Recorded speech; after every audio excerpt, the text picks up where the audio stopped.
The verdant ark's alarms wailed, but Emma Voss knelt in the soil, clutching a glowing sapling to her chest. Through the dome, the Terran fleet's exhaust trails painted the stars red as they pulled away, leaving the garden ship alone. I won't run, not this time. She had made her choice. The evacuation order could flash all it wanted. She would not abandon the verdant ark. Emma rose, crossed to the comm panel, and keyed in the flagship's channel. This is Emma Voss of the Verdant Ark.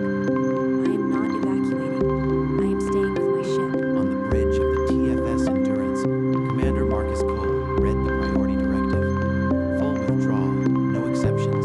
Admiral Thorne is ordering a complete pullout. What about civilian ships?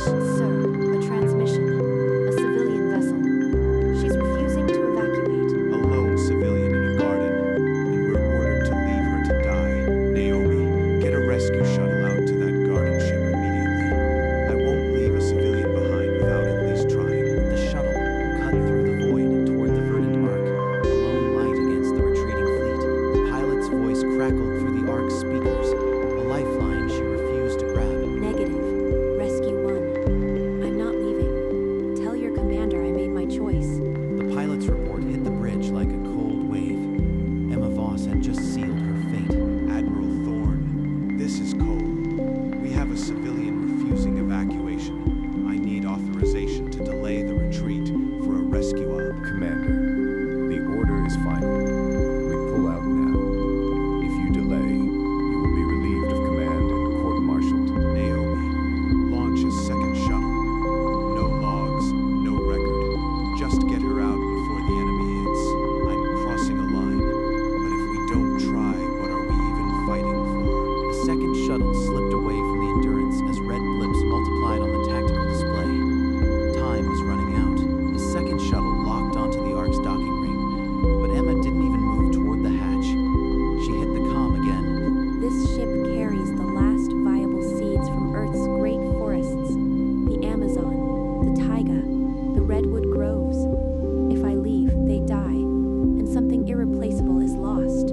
Sir, we're receiving protests.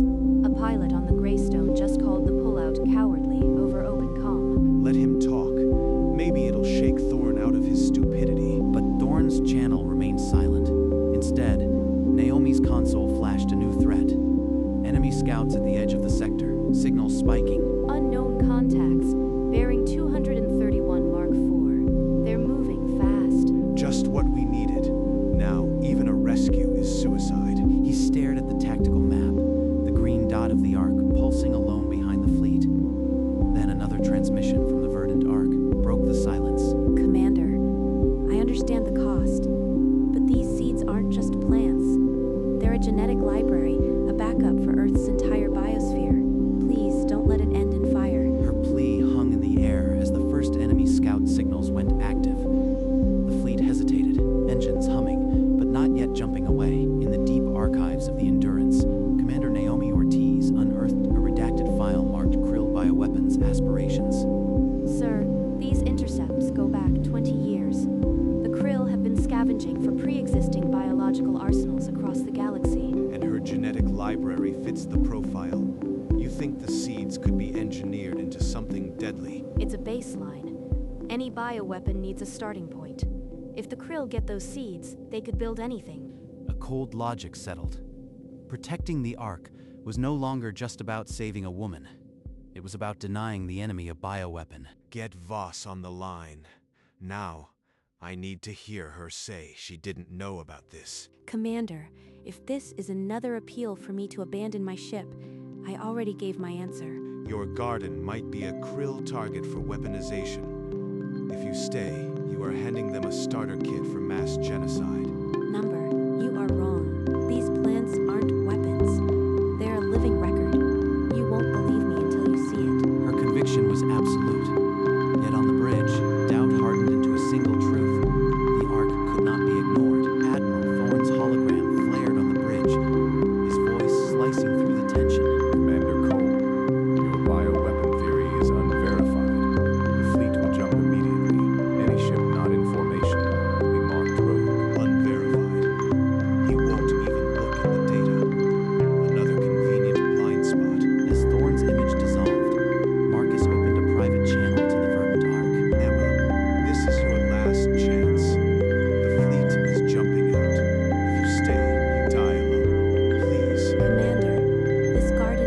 just a seed bank.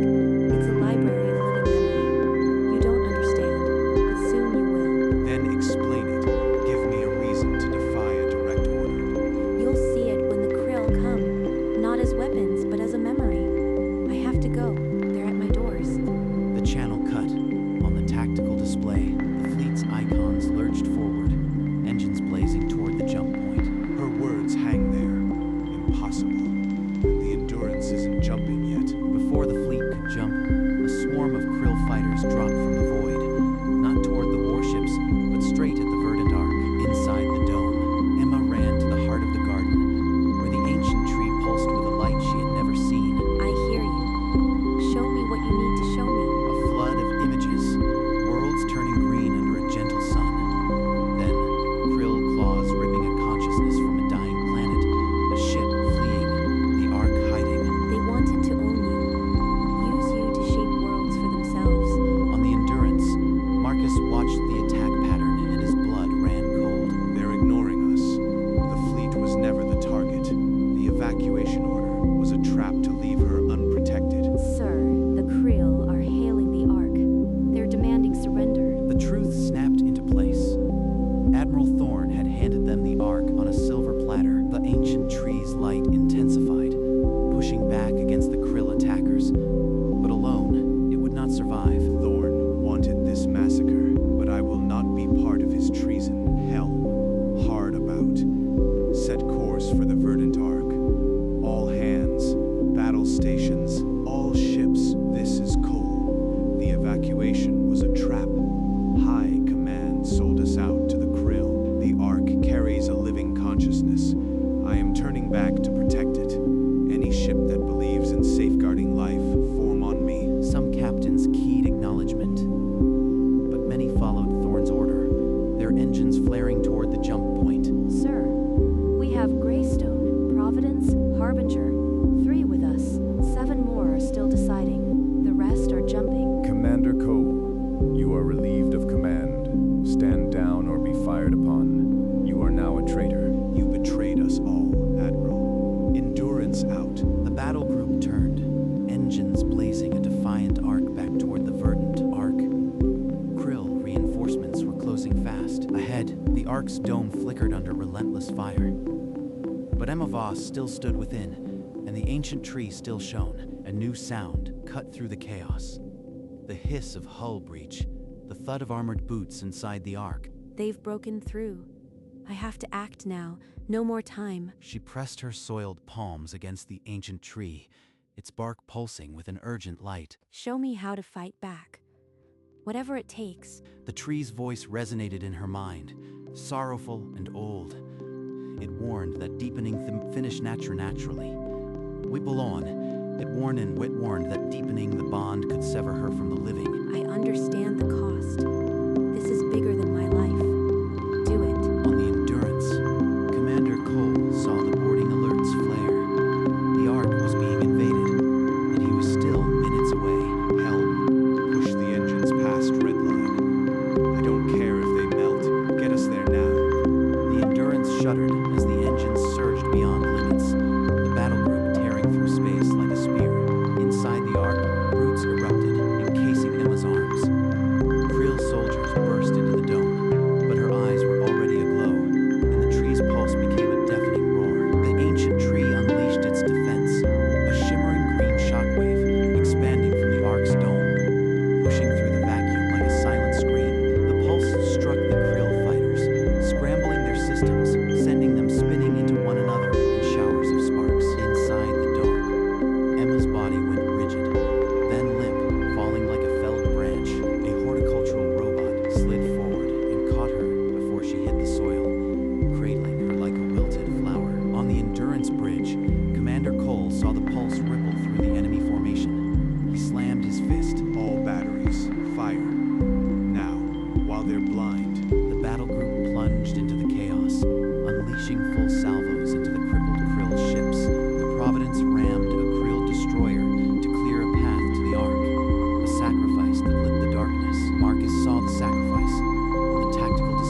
harbinger, every captain who had followed Marcus now formed an unbreakable shield around the garden ship. The fleet that had been ordered to leave would now stay. Not because of orders, but because of a promise made in soil and sacrifice. She did it.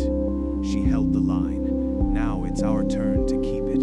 All ships, maintain defensive ring. Let the galaxy see what happens when we refuse to abandon what matters. The verdant arc pulsed with a steady green light at the center of the formation, a beating heart that had refused to die. In the quiet aftermath, Commander Naomi Ortiz cracked the deep encryption on a captured Krill relay. Sir, Thorn made a deal. Full access to the Veldoran sector in exchange for the Ark's consciousness. It's all here. The intercepted recording played across the bridge. Thorn's voice, cold and transactional. Deliver the bio-arc, and you will have full access to the Veldoran sector. Within the hour, the surviving captains assembled on a secure channel. No rank, no protocol, only determination. I never wanted command, but I can't let what happened here be buried. This fleet must become something new. One by one, the captains keyed their agreement. A field promotion, born of trust, not regulation. On the main view screen, Thorn's last transmission dissolved into static, marking the end of old allegiances. From this moment, this fleet's purpose is not conquest or retreat. We are guardians of what remains the living memory of worlds. The verdant arc's light seemed to pulse brighter in response, as if the ancient tree acknowledged the vow. Inside the ark's repaired dome, the crew gathered around a row of freshly turned soil. A memorial for those who never left. Emma Voss knelt, her hands still bandaged, and placed the first sapling into the earth. Its roots glowed faintly against the dark soil. For Lieutenant Hale, for Captain Wen, for the Helios crew. You'll grow here, and we'll remember. Beside each sapling, a small metal tag bore a name, 10 in all, for the 10 souls who gave everything to protect this garden. Marcus Cole stepped forward, his uniform still bearing the burns of battle. He looked at the saplings, then at the crew. We almost left this ship to die. One woman's refusal reminded us what honor costs. These 10 made the same choice. They stayed. His voice went quiet, then steadied. Across the dome, pilots, engineers, hardened veterans, bowed their heads. They will not be forgotten, not ever. The ancient tree's light rippled outward, touching each sapling. For a moment, the garden hummed with a living chorus of memory. The verdant ark had become more than a ship. It was now a sacred place, rooted in sacrifice. The fleet's ceremonial projectors shimmered, painting the void with a new emblem, a delicate green leaf cradled inside a dark shield. On every warship, the old Terran insignia faded, replaced by the symbol of their new mandate. Emma saw its reflection on the ark's dome. She smiled, quiet and tired. A leaf and a shield. That's us now, isn't it? Guardians of what grows. It's what we should have been all along. We just forgot. She picked up a tiny pot, a seedling with 2 bright leaves. She held it out to him. This one's for you. Something to remember why we stayed. His scarred hands cradled the pot gently, as if it were a firing pin. I won't forget. Not a single leaf. The garden hummed around them, the emblem shining on every hull above. And for the first time, the war felt truly over. The fleet remained in Veldoran for weeks, their engines idling as construction drones filled the void. The skeletal ark took shape, its dome framework reaching outward like unfolding leaves. In a sterile loading bay, Emma placed a glowing seed into a cryopod marked species negative 001, Terran legacy. This one carried the memory of redwood groves. Now it will seed a new world. Marcus floated beside the construction, his exhaled breath fogging his helmet as he watched the work. When I saw her kneeling in the soil, I thought she'd lost her mind. Now I see she was planting our future. Workers in 0G guided a sapling, cloned from the ancient tree, into the heart of the new ark. It took root instantly, glowing in recognition of its sibling across the void. One garden saved us. Now we'll build a fleet of them. The verdant ark pulsed, its light stretching toward the new ship, and the fleet's emblem shone on every hull. The fleet's engines ignited in unison.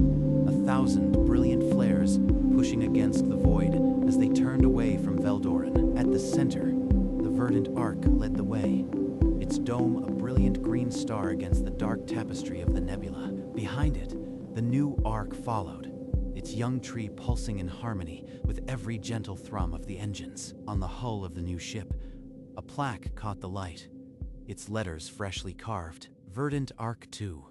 We stayed. The words were not a memory.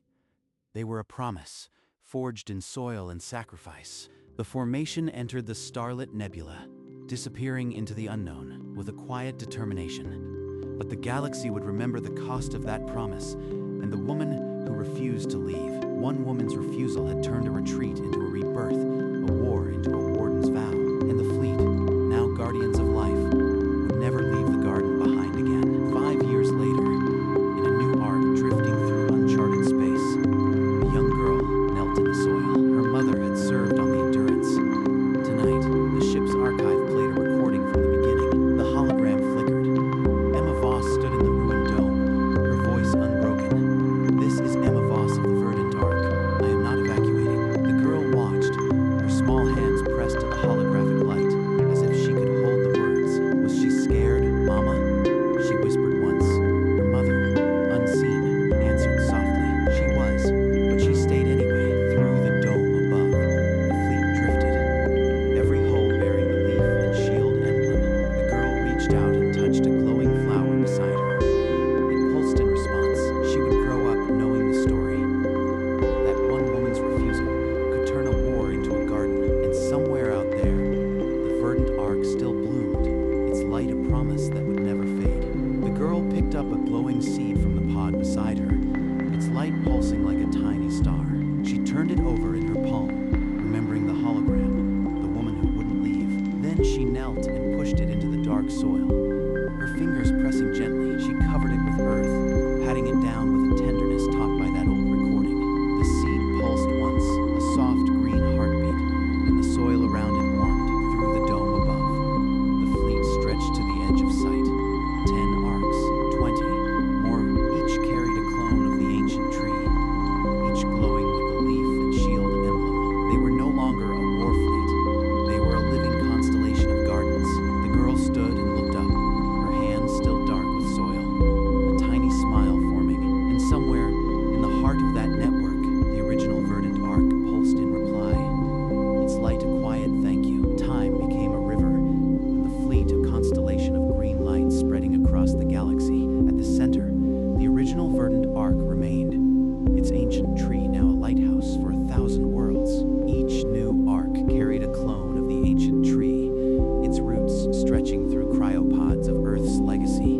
The leaf and shield emblem became a universal symbol, not of conquest, but of guardianship.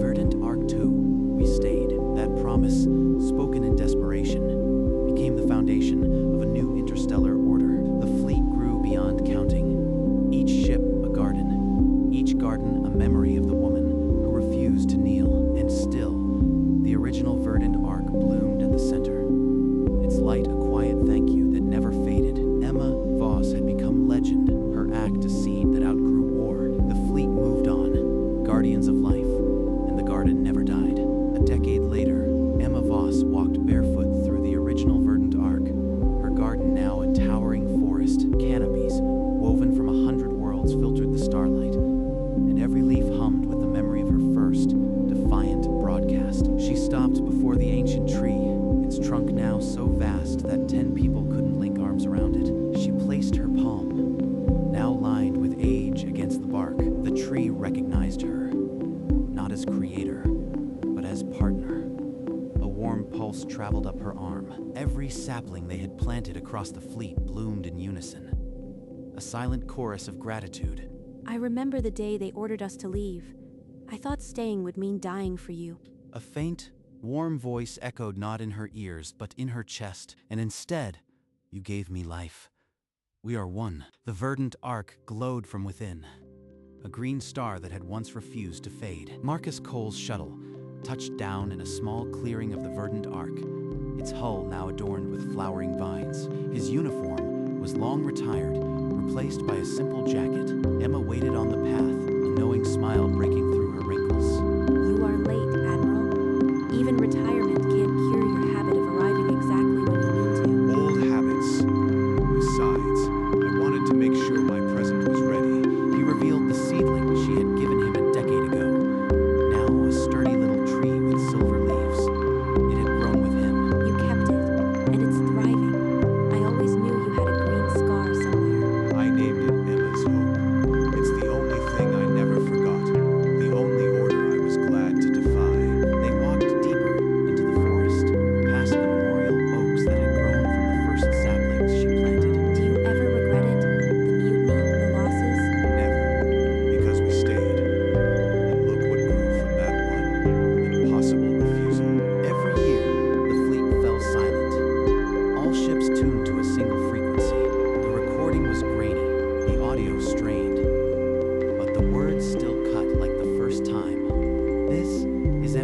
speech.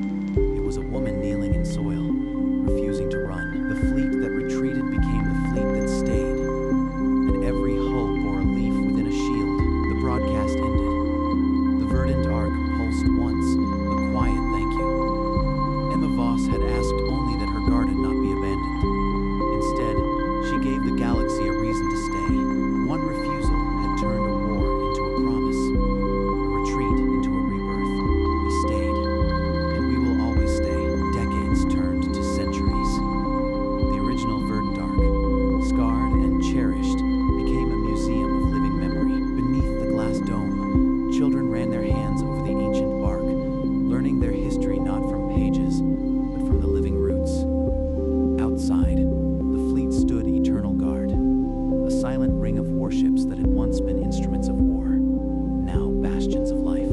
New arcs launched each year, carrying clones of the ancient tree to distant barren worlds. The newest among them, Verdant Arc 7, prepared to leave the cradle of its birthplace, and on every hull, the same words were etched. We stayed.